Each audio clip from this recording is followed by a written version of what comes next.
ಯಾಮಿ ಕಿಚನಿಗೆ ನಿಮಗೆ ಸ್ವಾಗತ.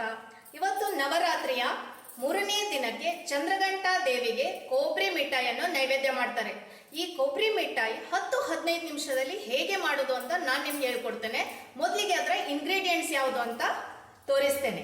ನಾನೀಗ ಕೊಬ್ಬರಿ ಮಿಠಾಯಿ ಮಾಡಲಿಕ್ಕೆ 1 ಕಪ್ ತೆಂಗಿನಕಾಯಿ ತುರಿ ತಗೊಂಡಿದ್ದೇನೆ, 3/4 ಕಪ್ ಸಕ್ಕರೆ, ಸ್ವಲ್ಪ ನೀರು, ಸಕ್ಕರೆ ಕಲಗಿಸ್ಲಿಕ್ಕೆ, ತುಪ್ಪ, ಯಾಲಕ್ಕಿ ಹುಡಿ ಮತ್ತೆ ಲವಂಗವನ್ನು ತಗೊಂಡಿದ್ದೇನೆ. ಈಗ ಸಕ್ಕರೆಯನ್ನು ಪಾಕ ಮಾಡ್ಲಿಕ್ಕೆ ಇಡ್ತಾ ಇದ್ದೇನೆ. ಇಲ್ಲಿ ಸಕ್ಕರೆಯನ್ನು ಈಗ ಪಾಕ ಮಾಡ್ಲಿಕ್ಕೆ ಇಟ್ಟಿದ್ದೇನೆ, ಅದಕ್ಕೆ ಸ್ವಲ್ಪ ನೀರು ಆಡ್ ಮಾಡ್ತೇನೆ. ಒಂದೆಳೆ ಪಾಕ ಬರುವ ತನಕ ಇದನ್ನು ನಾನು ಕುದಿಸ್ತೇನೆ. ಕೊಬ್ಬರಿ ಮಿಠಾಯಿ ರೆಡಿ ಆಗಿದೆ. ಈಗ ನಾವಿದನ್ನು ಒಂದು ಪ್ಲೇಟಲ್ಲಿ ತೆಗೆದುಕೊಳ್ಳುವ. ಫಸ್ಟ್ಗೆ ಪ್ಲೇಟಲ್ಲಿ ತೆಗೆದುಕೊಳ್ಳೋದಕ್ಕಿಂತ ಮುಂಚೆ ಒಂದು ಪ್ಲೇಟಿಗೆ ನಾವು ಗ್ರೀಸ್ ಮಾಡ್ಕೊಳ್ಳುವ, ತುಪ್ಪದಲ್ಲಿ ಗ್ರೀಸ್ ಮಾಡ್ಕೊಳ್ಳುವ.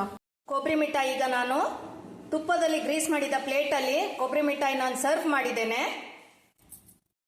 ಸ್ನೇಹಿತರೆ, ಚಂದ್ರಘಂಟ ದೇವಿಯ ನೈವೇದ್ಯಕ್ಕೆ ಕೊಬ್ಬರಿ ಮಿಠಾಯಿ ಮಾಡೋದು ಅಂತ ನಾನು ಹೇಗೆ ನಿಮಗೆ ಹೇಳಿಕೊಟ್ಟಿದ್ದೇನೆ, ಅದೇ ರೀತಿ ನವರಾತ್ರಿಯ 4ನೇ ದಿನ ಕೂಷ್ಮಾಂಡ ದೇವಿ, ಆ ಕೂಷ್ಮಾಂಡ ದೇವಿಗೆ ಏನೆಲ್ಲ ನೈವೇದ್ಯ ಮಾಡಬಹುದು ಅಂತೇಳಿ ನಾನು ನಿಮಗೆ ಹೇಳಿಕೊಡ್ತೇನೆ.